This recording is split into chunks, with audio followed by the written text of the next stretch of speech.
Good morning, students. How are you? I hope you all will be well. This is Amit Kumar, your science teacher, and once again, I am here with you with the fourth lesson of your science book. And in this lesson, you will study fiber to fabric. And the main key point which you will study in these lessons are importance of clothes, history of clothing material, fibers that fibers and their types, cotton fiber, jute fibre and other useful plant fibre. तो बच्चों आज आप lesson 4 पढ़ने वाले हैं। इसमें इतने सारे की पॉइंट्स हैं, ये सभी आप अध्ययन करेंगे। तो विदाउट एनी डिले आइए डायरेक्ट पॉइंट पर आते हैं। सबसे पहले है इम्पोर्टेंस ऑफ क्लोथेस, मतलब कपड़ों का क्या महत्व है।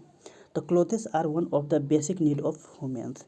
मनुष्य का जो सबसे बेसिक नीड होती है वह है क्लोथ्स, वस्त्र। They cover our bodies and protect us from heat, cold and dust. Clothes क्या करते हैं, हमारे बॉडी को ढकते हैं ये, और ये हमारे बॉडी को प्रोटेक्ट करते हैं हीट से, कोल्ड से और डस्ट से।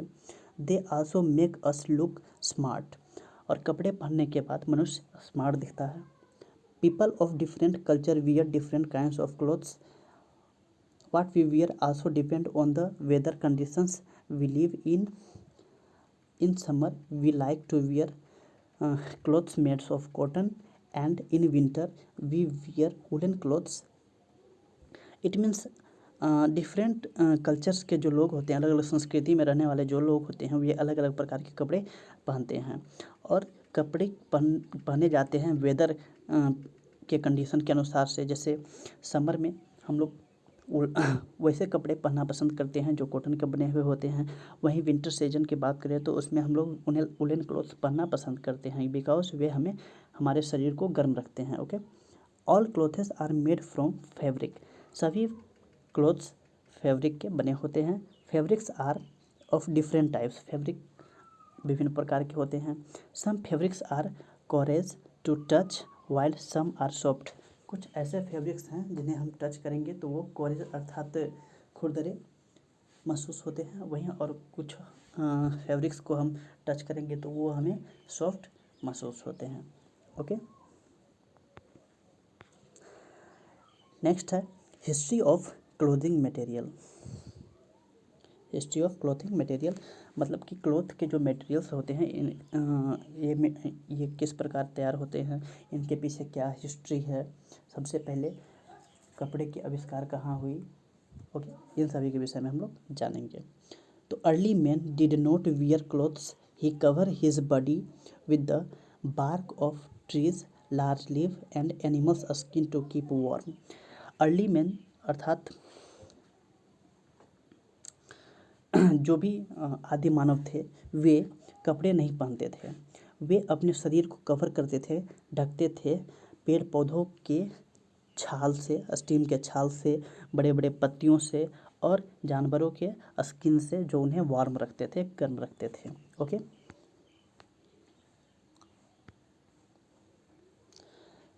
With the passes of time he learn to weave twigs and grasses to make basket, mats and fabrics. तो जो जो समय बीतता गया, अर्ली मेंस अर्थात आदि मानव, इन्होंने सीखा किस प्रकार बुना जाता है। ट्विग्स मतलब छोटे छोटे लकड़ियों को, उसके बाद ग्रासेस को किस प्रकार बास्केट बनाया जाता है, टोकरी बनाया जाता है, मैट्स चटाई बनाए जाते हैं और फैब्रिक बनाए जाते हैं। Okay, around 2500 BC cotton was grown near the river Ganga.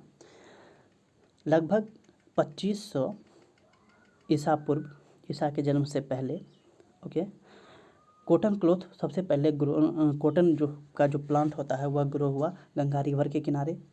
In ancient Egypt cotton and flax were near the river Nile which were use to make clothes. उसके बाद इजिप्ट में कॉटन और फ्लेक्स प्लांट ग्रो हुए नील नदी के किनारे। Okay, वहाँ पर लोगों ने इनसे क्लॉथ बनाना सीखा। Since ancient people did not now the art of stitching, they draped big pieces of clothes around themselves. क्योंकि अर्ली मैन जो थे ये कपड़े की सिलाई करना नहीं जानते थे, इसलिए ये कपड़े के बड़े से पीस को अपने शरीर से अपने शरीर को ढक के रखते थे और खुद को प्रोटेक्ट करते थे, सरवाइव करते थे हीट, कोल्ड एंड डस्ट से। Okay, when the sewing needle was invented people started stitching fabrics to make clothes. जब सीने वाले नीडल का आविष्कार हुआ, सुई का आविष्कार हुआ, उसके बाद लोगों ने सिलाई करना सीखा और तब फैब्रिक से क्लोथ्स तैयार होने लगे, बनने लगे। Today we wear different kinds of stitched cloth like salwar suit, pant shirt etc। आजकल मनुष्य डिफरेंट काइंड्स के सिले हुए कपड़े पहनता है, जैसे सलवार सूट में लड़कियां पहनती हैं, वहीं पैंट शर्ट पुरुष पहनते हैं। ओके, नेक्स्ट पॉइंट है फाइबर एंड देयर टाइप। अब फाइबर क्या होते हैं, इनके कितने प्रकार होते हैं, इसके बारे में अध्ययन करेंगे। तो all clothes are made up of long strong and thread like material called yarn. तो जितने भी क्लोथ्स होते हैं ये बने हुए होते हैं लंबे, मजबूत और धागे के समान मटेरियल से, जिन्हें कहा जाता है यार्न। क्या कहा जाता है? यार्न कहा जाता है। Yarn is made up of thinner strand called fibre. Yarn जो है यह पतले से स्ट्रैंड से बनता है, जिसे कहा जाता है फाइबर। क्या कहा जाता है बच्चों? Fibre. Fibres can be categorised as shown in the below chart below. Fibres को नीचे चार्ट के द्वारा कैटेगरी में दर्शाया गया है, आइए देखते हैं।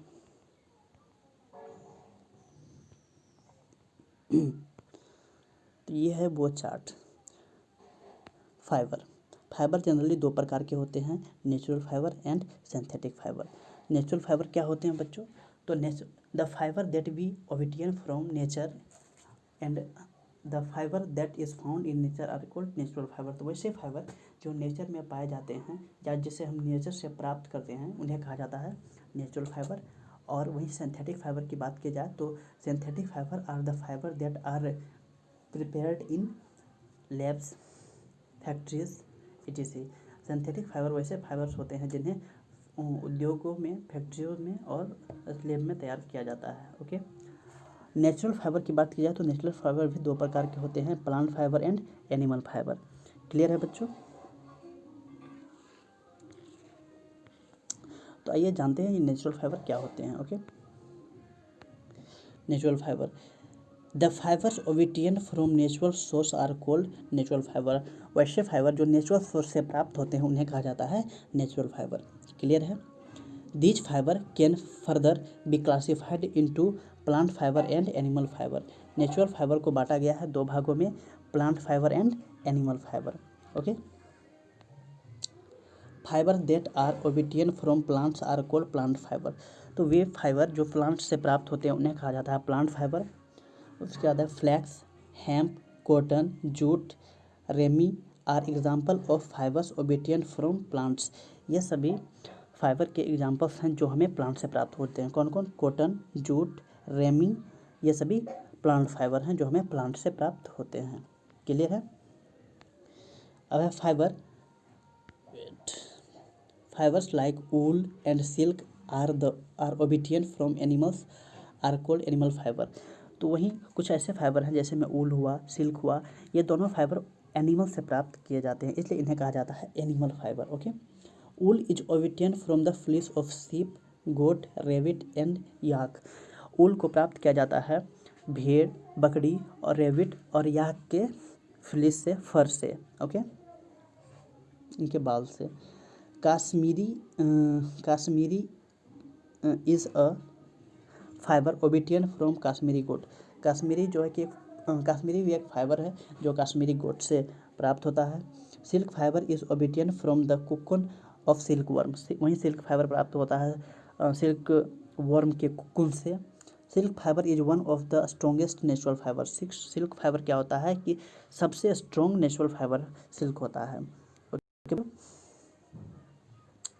यहाँ आप देखिए फिगर, शीप से ऊल प्राप्त होता है, उसके बाद कुकुन जो कि सिल्क वॉर्म का ये जो कोकून होता है, इस कोकून से सिल्क फाइबर प्राप्त होता है और सिल्क फाइबर से सिल्क साड़ी और सिल्की क्लोथ्स तैयार होते हैं। ओके, और ये सबसे स्ट्रॉन्गेस्ट नेचुरल फाइबर होते हैं। नेक्स्ट है सिंथेटिक फाइबर और man made fibre. Synthetic fibre को ही कहा जाता है मैन मेड फाइबर। ओके बच्चों, तो the fibres made in factories from chemicals are called synthetic और मैन मेड फाइबर्स। मतलब वैसे फाइबर जो फैक्ट्री में केमिकल्स के द्वारा बनाए जाते हैं उन्हें कहा जाता है सिंथेटिक फाइबर या फिर man made fibre. Okay, they are also called artificial fibre. Synthetic fibre को आर्टिफिशियल फाइबर भी कहा जाता है। Okay, nylon, polyester, acrylic are some example of synthetic fibre.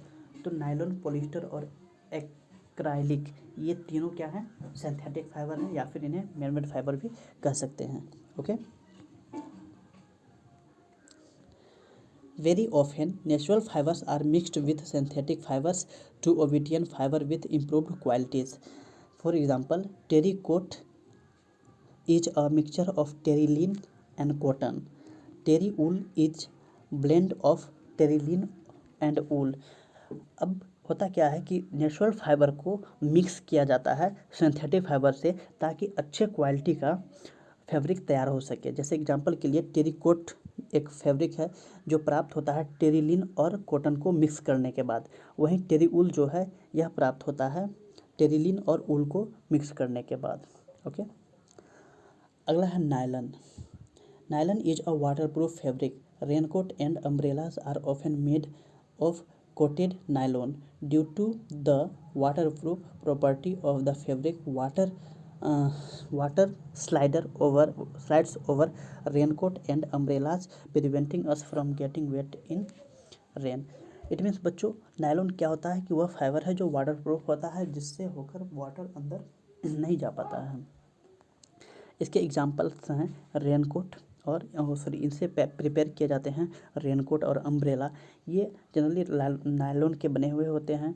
तो क्योंकि ये वाटर प्रूफ होते हैं इसलिए इनसे होकर वाटर अंदर नहीं जाता है, इसलिए हम बच जाते हैं बारिश में भी, रेन में भी। ओके,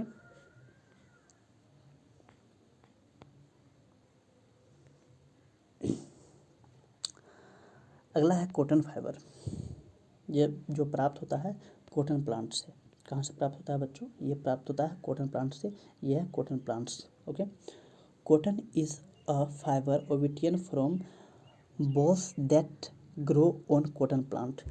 कॉटन एक फाइबर है जो प्राप्त होता है कॉटन प्लांट्स के बॉल से। ये छोटे छोटे बॉल्स होते हैं जिनसे ये प्राप्त होता है। Okay, cotton plant is a SERB that grow best in black soil and warm climate and required rainfall between 50 centimetre to 80 centimetre. बच्चों, कॉटन का जो प्लांट होता है यह सर्ब है। यह किस कैटेगरी में आता है? यह सर्ब के कैटेगरी में आता है जो कि ब्लैक सॉइल में ग्रो करता है। ब्लैक सॉइल इसके ग्रोथ के लिए बेस्ट है। ओके, और सॉइल ब्लैक होनी चाहिए और क्लाइमेट कंडीशन जो है वार्म होनी चाहिए और रेनफॉल कम से कम 50 सेंटीमीटर से 80 सेंटीमीटर तक होना चाहिए। It requires a temperature of 25 degree Celsius.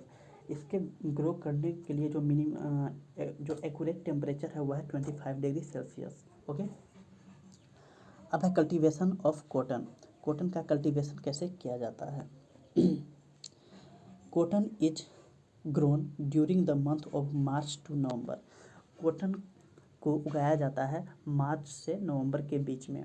It seeds are sown early spring. Spring के पहले कॉटन के प्लांट को ग्रो किया जाता है, बोया जाता है। When the cotton plant grows it bears fruits called cotton bolls. तो जब ये कॉटन प्लांट ग्रो करते हैं तो ये इनसे फ्रूट्स बियर होते हैं, उत्पन्न होते हैं, जिसे कहा जाता है cotton bolls. These bolls are of size of lemon. इन बॉल्स का जो साइज होता है वह लेमन के जितना होता है। Once the bolls mature they burst open exposing the seed and cotton fibre. तो जब ये मैच्योर हो जाते हैं तो ये ब्रस्ट करते हैं और इनसे सीड और कॉटन फाइबर बाहर आते हैं। Due to the help of the sun the fibres turn fluffy. Sun के हीट की वजह से इनका जो फाइबर होता है यह फ्लफी हो जाता है। When the crop has to be harvested the cotton boll are hand picked. जब फसलों की कटाई होती है उसके बाद क्या किया जाता है और गैदरिंग होती है तो इसके बॉल को हाथों से चुनकर कलेक्ट कर लिया जाता है, संग्रह कर लिया जाता है। Okay, cotton is grown in abundance in countries like China, Brazil, Egypt, Mexico, Sudan and India. Cotton generally China, Brazil, Egypt, Mexico, Sudan और इंडिया में ग्रो किए जाते हैं, उगाए जाते हैं। In India cotton is cultivated in the state of Maharashtra, Gujarat, Andhra Pradesh and Punjab. Bharat में महाराष्ट्र, गुजरात, आंध्र प्रदेश और पंजाब में कॉटन प्लांट उगाए जाते हैं। ओके,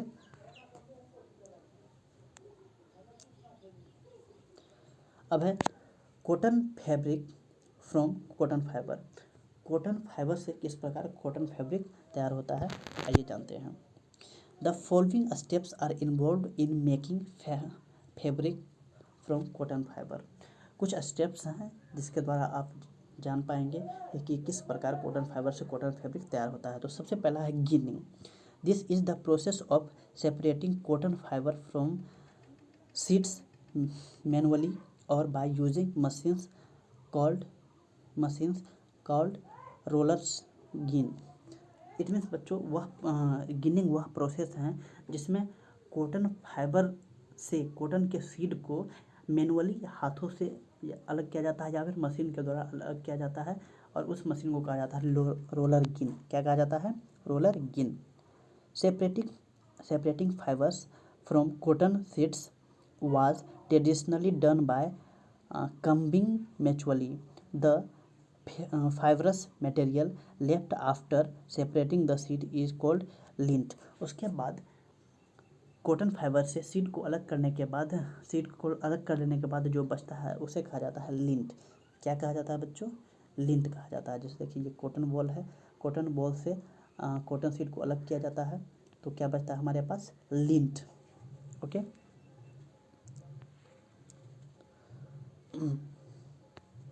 नेक्स्ट है spinning.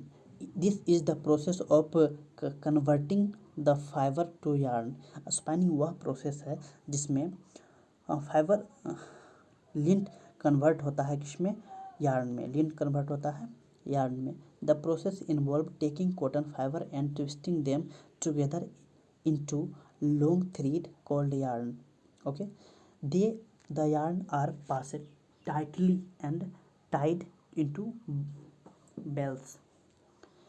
In olden times, spinning was done on a simple hand-operated device called चरखा and टकली। पुराने ज़माने में जो स्पाइनिंग का प्रोसेस था इसे कंप्लीट किया जाता था हैंड ऑपरेटेड डिवाइस से जिसे हम कहते हैं चरखा या फिर टकली। ओके, ये देखिए यह है रोलर गिन, यह है चरखा पुराने ज़माने में यूज होता था और यह है टकली जिससे कि यार्न तैयार होता था, रस्सी तैयार होता था। ओके, नाउ अडेज spinning is done on a large scale on high speed machine. और आजकल स्पाइनिंग प्रोसेस जो है लार्ज स्केल पर उच्च स्तर पर किया जाता है हाई स्पीड मशीन के द्वारा।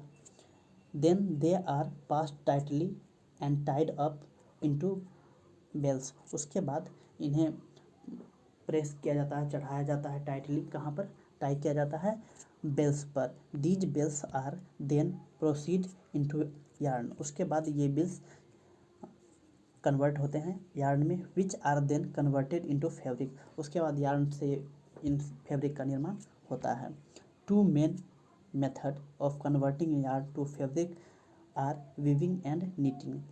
तो दो मेन प्रोसेस हैं जिसके द्वारा यार्न को कन्वर्ट किया जाता है फैब्रिक में, वह है weaving and knitting. Weaving and knitting. Okay बच्चों, तो आइए देखते हैं वीविंग क्या होता है। ये वीविंग प्रोसेस है। Weaving the process of arranging two yarn together to make fabric is called weaving. मतलब वह प्रोसेस जिसके द्वारा दो यार्न को एक साथ लाया जाता है फैब्रिक बनाने के लिए, उसे कहा जाता है weaving. It is done manually और हैंडलूम्स और mechanically on power loom. It means बच्चों, ये जो वीविंग प्रोसेस है यह हैंडलूम्स या फिर मैकेनिकली पावर लूम्स के द्वारा संपन्न होती है। A fabric is made on looms by interlocking two sets of thread at right angle. मतलब दो यार्न को राइट एंगल पर रखने के बाद उससे क्या होते हैं, फैब्रिक प्राप्त होते हैं। क्लियर है?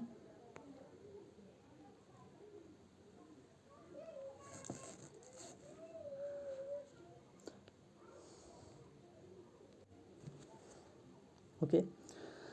A fabric is made on loom by interlocking two sets of, ये तो पढ़ा दिए हैं, चलिए आगे बढ़ते हैं। Knitting, the process of making fabric from single yarn is called knitting. मतलब सिंगल यार्न से फैब्रिक बनाने का जो प्रोसेस होता है, विधि को ही कहा जाता है knitting. It is done manually और बाय मशीन। इसे मैनुअली भी किया जा सकता है, हाथों से, या फिर मशीन के द्वारा भी किया जा सकता है। जैसे sweater, socks are made by process of knitting. Knitting process के द्वारा स्वेटर, सॉक्स इत्यादि बनाए जाते हैं। उसके बाद है the fabric obtained after knitting और weaving is use to make variety of cloth. तो नीटिंग और वीविंग के बाद जो फैब्रिक प्राप्त होते हैं उनसे कई प्रकार के कपड़े बनाए जाते हैं। ओके। अब है यूजेज ऑफ कॉटन। कॉटन के क्या क्या यूज हैं? Cotton is use to make shirt, bedsheet, saris, bag इत्यादि। कॉटन से शर्ट बनाए जाते हैं, बेडशीट बनाए जाते हैं, साड़ियाँ बनती हैं और बैग्स इत्यादि का निर्माण किया जाता है। Since it is porous, it has good absorbing capacity. It is used to make clothes for summer so that they may absorb our sweat and keep us cool. चूँकि कॉटन क्या होते हैं, पोरस होते हैं, इसमें महीन महीन छिद्र होते हैं और इसकी वजह से इसमें एब्जॉर्बिंग कैपेसिटी भी होती है। इसका यूज किया जाता है समर क्लॉथ के निर्माण में, समर में पहने जाने वाले क्लॉथ कपड़ों के निर्माण में। बिकॉज कि समर सीजन में क्या होता है कि हमारे शरीर से स्वेट, पसीना निकलता है, जिसे कॉटन क्लॉथ क्या करते हैं, आसानी से ऑब्जर्व कर लेते हैं और हमें कूल महसूस होता है। Okay. Cotton is mixed with other fabric to make rayon and poly cotton. Cotton को अदर फैब्रिक के साथ मिलाने के बाद इससे तैयार होता है रेयन और पॉली कॉटन। क्लियर है बच्चों? नेक्स्ट है jute fibre. Jute fiber is one of the cheapest natural fiber. It is obtained from the stem of jute plant. It grows best in warm and humid climate and requires a temperature range of 18 degree Celsius to 33 degree Celsius. देखो बच्चों, jute क्या है, सबसे cheapest natural fibre है, सबसे सस्ता natural fibre है, प्राकृतिक फाइबर है। ओके। यह हमें प्राप्त होता है स्टीम प्लांट के जूट के प्लांट के स्टीम से। यह ग्रो करता है वार्मथ हमिड क्लाइमेट में, मतलब जहाँ थोड़ा गर्मी हो और नमी हो वातावरण में, वैसे क्लाइमेट में। और इसके लिए ग्रो करने का जो टेम्परेचर है वह होना चाहिए 18 डिग्री सेल्सियस से 33 डिग्री सेल्सियस तक। ओके। क्लियर है? यह है जूट का प्लांट जिसे कुछ लोग काट रहे हैं। मैं इसे थोड़ा जूम कर लेता हूँ। यह है cultivation of jute. Jute is best grown during the rainy season. Loamy soil is best suited for the cultivation of jute. When the plants grow to the height of 6 to 12 feet, they bear yellow flower. They are cut at the flowering stage. The jute obtained at this stage of good quality. It means बच्चों, jute के grow करने के लिए rainy season बहुत ही महत्वपूर्ण season है।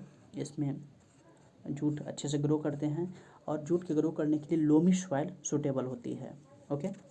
जब plant grow करता है 6 से 12 फीट तक, तब इसमें जब ये मैच्योर हो जाता है तो इसमें येलो फ्लावर लगने लगते हैं, तो दे आर, उसके बाद इस फ्लावरिंग स्टेज में इन्हें काट लिया जाता है, तब इससे गुड क्वालिटी का फाइबर प्राप्त होता है। Once the jute crop is harvested, the stem of the plant are tied into bundles and are put into pond of water for about 20 days to rot। जब जूट को harvest किया जाता है, jute crop को harvest किया जाता है, कटाई किया जाता है, तो इसके स्टीम को कलेक्ट करके एक साथ बंडल बना के इन्हें बांधा जाता है, ओके, बोझ बनाया जाता है।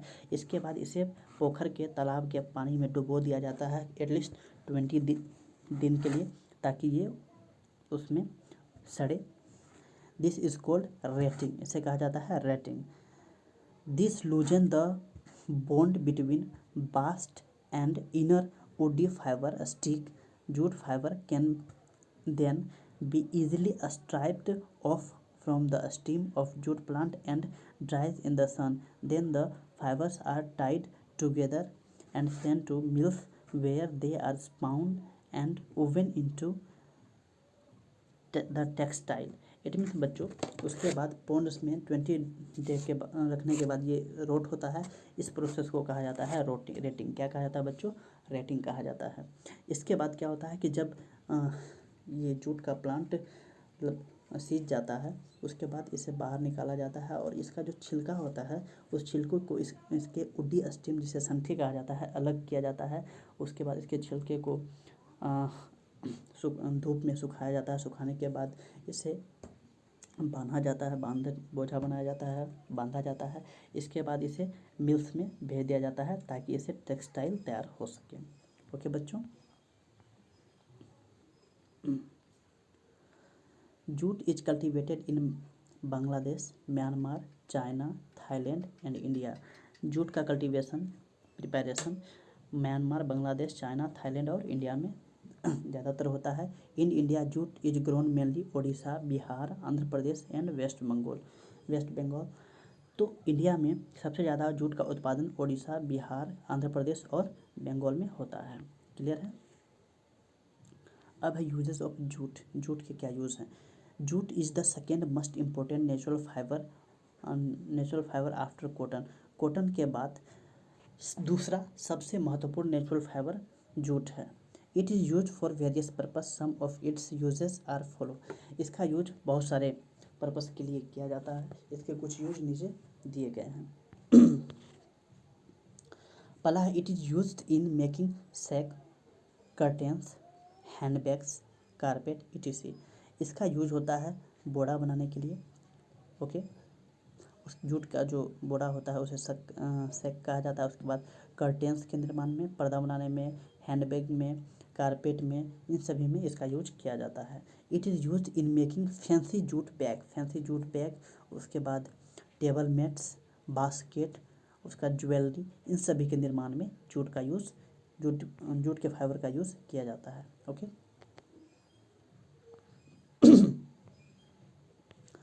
नेक्स्ट है other useful plant fibre.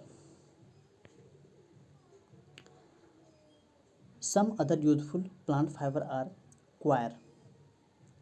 It is obtained from the outer covering of the coconut fruit. Its husk is separated from the nuts and beaten to get fiber. The fiber is spun and then woven. It is used to make ropes, stuffed matters and the floor covering.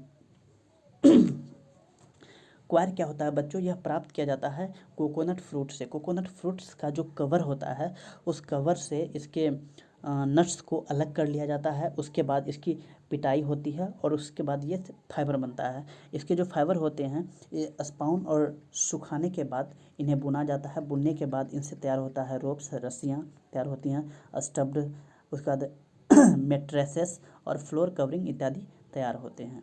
इससे क्वायर से। Clear है बच्चों? Next है hemp. It is obtain from the stem of the hemp plant. Hemp जो है hemp plant के steam से प्राप्त होता है। It grows best in loamy soil. ये लूमी सॉइल में अच्छा ग्रो होता है। The fibre of this plant are use to make ropes. इन प्लांट के फाइबर का यूज किया जाता है रस्सियाँ के निर्माण में, नेट्स बनाने में, उसके बाद क्लॉथ्स और कारपेट बनाने में। अगला है flax plant. Flax it is obtain from the stem of flax plant. Flax जो है यह फ्लेक्स प्लांट के स्टीम से प्राप्त होता है। The fibre is woven to make fabrics. Fibre को बुना जाता है और इनसे तैयार किया जाता है फैब्रिक, जिसे कहा जाता है लाइनेन। फ्लेक्स प्लांट से लाइनेन फैब्रिक प्राप्त होता है। Flax fibre are also used to make ropes, high quality paper. तो फ्लेक्स प्लांट से रस्सियाँ तैयार होती है और हाई क्वालिटी के पेपर भी तैयार किए जाते हैं। ओके बच्चों, इस तरह से आपका लेसन 4 फिनिश हुआ। आई होप आपको चीज़ें अच्छे से समझ आई होंगी। अगर नहीं आई होंगी तो आप वीडियो को दोबारा रिपीट करके देखेंगे।